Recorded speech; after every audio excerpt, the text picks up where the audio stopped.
Do you think it's morally justified to kill and eat animals? Absolutely. You got to eat, bro. So do you think it's justified just because you have to eat? God created them for us to eat. That's what he made them for. He didn't make them for pets. He didn't make them to love. He made them to eat. Okay, so you think it's justified because God says they're here to eat? Yeah, absolutely. 100%. But, okay, go ahead. Okay. Yeah, absolutely. I'll chat with you. Okay, so This is going to be good. yeah, this is gonna be fun. Okay,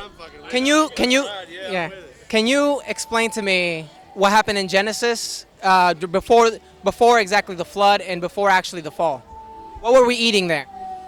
We didn't have to eat. We didn't need the sustenance because God, the eating, breathing, sleeping, any acts that you do is a punishment of violating the rule of the Garden of Eden. Before the fall, you didn't need that sustenance. You didn't need to sleep. God, you were in perfect unity with the Lord. No, So- no sleep. I think it was right. However, I do think you could eat anything but the animals, and you could eat plants. Yeah, but the apple, yeah, and animals as well weren't allowed to be eaten at that time. For sustenance. Once the fall happened, that's when God said, your punishment is to leave the garden, and you need to be able to survive off the land. Okay, yeah. So I think I agree. For the most part, we can agree to the whole sustenance. So long as if you need it, then it might be more acceptable. We can agree on that. We can put that to the side. However, there's like an extra debate that we can have about whether if it's not needed, then is it still wrong? That's kind of like the debate I'm here to have. I mean, it's wasteful at that point, right? Like, if I'm living off the land and I'm doing it to feed my family and things like that, do I need to kill every animal I see? No, but if I'm killing to feed my family, I need to kill what I need, not extra, right? Like, to be able to maybe sustain for a year or something, like, to be able, that's it. Okay. Extra killing, no. Go ahead. I grew up. You guys? Yeah. I grew up and I was taught if you kill it, you eat it. Okay. You don't kill something that you're not going to eat, or you don't kill something just for sport. You don't torture it for sport. If you're gonna kill it, you're going to eat it. So that's down to a squirrel all the way up to an elephant, whatever it may be.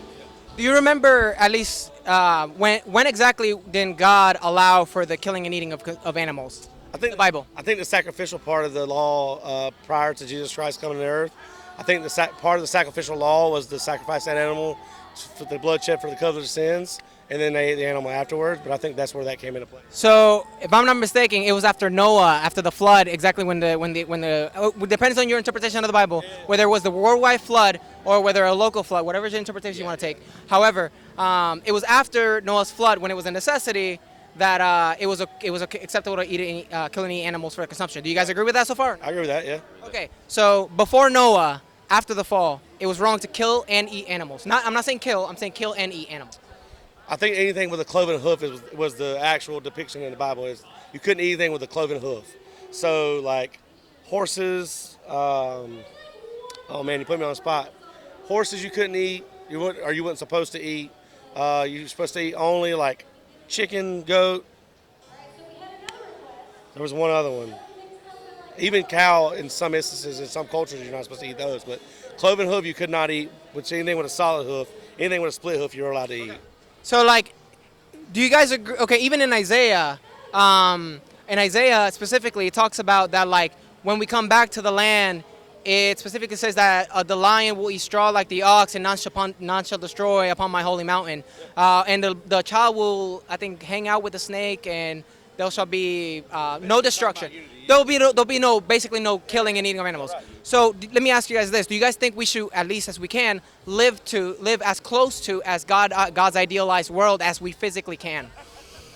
I mean, that's what God asks us to do. It's what God wants us to do. It's what Jesus prophesied for us to do, to live as close to His image as possible, right?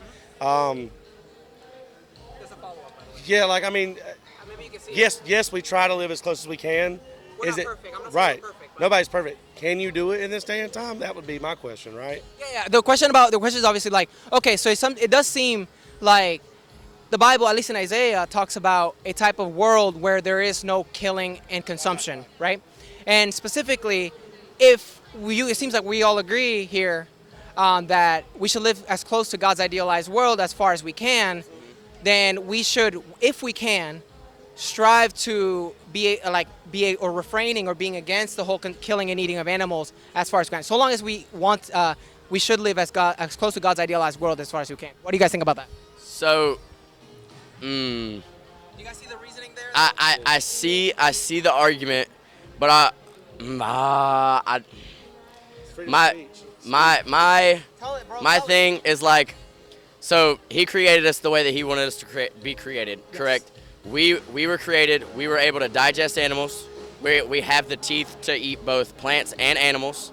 So if God didn't want us to be able to consume, digest, and do that, then why? Okay, so the thing is that, like, don't take this the wrong way, but we can also digest human flesh. The thing is that, like, Flesh in general is what we're yeah, you can. However, like, let's say, even though it's considered, like, people talk about prions, one can actually be a successful cannibal without without obtaining prions. Jeffrey Dahmer was a successful cannibal that never got prions. So the thing is that, like, we don't look at our physiology to justify certain things, because if that were true, then that justifies, because I can. That justifies cannibalism. Exactly. Understandable. So the thing is that, like, if you have an idea of God's idealized world, we should live as close to God's idealized world as far as we can. God's idealized world is one that doesn't want any killing and destruction, if animals included. But it's got to be everything. You can't just pick and choose with it, sexual immorality or bestiality, whatever it is, right? So, like, we need to live as close in every aspect as in God's likeness, right? So the big argument about PETA is like, God says don't kill, no matter if it's an animal. I'm not making that argument. Oh, I know. I'm just saying, it's making my point. So it says don't kill animals because God says not to. Don't do this because God says not to. Well, they're also not talking about, they preach about homosexuality being okay, and that's not okay in the Bible, if you read the Bible, right? So, like, if we want to talk about living as close as we can to God in every aspect, we got to make sure we're living by every aspect. Yeah. Right? That's, like, at that point it comes to, like, the individual to practice the principles, right? But it does seem, do you guys, at least, let's say, assuming for the sake of discussion, we can be vegan here in Orlando, Florida.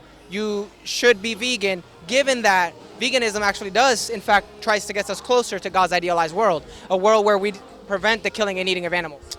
I mean, at that stance, yes, you're right. But I'm also Southern, and we like to eat meat. I feel you, but it seems like we in ethics-wise, it seems like we in fact agree. We just apply it differently in practice. Exactly, Yeah. That's how it works. Yeah. I agree with that. I appreciate it, guys. Thank you guys so much for the interview. Yeah, man. Thanks, brother. What do you guys think about that? Honestly? I believe God made animals and all that for us to eat on and survive on. Let's say, like, God did make animals just for us to survive off of them. Does that mean it's moral? My opinion, I don't care. So it's more like I can see it as a survival, but also see it normalized from my perspective. So I don't really have no, like. Do you think we're, like, better off morally not killing them for food, like if there's another food source, or? Maybe, depending on the person, I believe if they think that way, they should. But if they don't, I feel like everybody has their own certain opinions or the foods that they like to eat. So I think it just depends on each and every one. Yeah. In a way, it is wrong because obviously, if it was like our pet, we would always. I mean, I eat hamsters. I don't know about you. You eat hamsters? Yeah. Okay, I've never heard. I thought I just got him off guard. That's why I said it. Wait. Now I got more questions. Okay, so you eat hamsters. Okay. Give me a moment. Okay, where do you find them? That's it. That's perfect. That's perfect. Tell him. You go to. Wait, do they ship it? Yeah, sometimes. Yeah. Okay, hold on. Wait, would they have a store that's? Cute? So I think for Ecuador, in the majority, they think they're very similar to rats. So yeah, but I don't think so. Well, if you are against bestiality, are you aware that they stick their entire arm into certain cows to breed them? I mean, I could find that as animal cruelty, with the way they're doing it with the animal, alive and all that. But Like, if you purchase their meat and you know they're going to be cruel to the animal, is it not okay to purchase the meat anymore? it really depends. I still eat it though, because at the end of the day, they're still getting killed.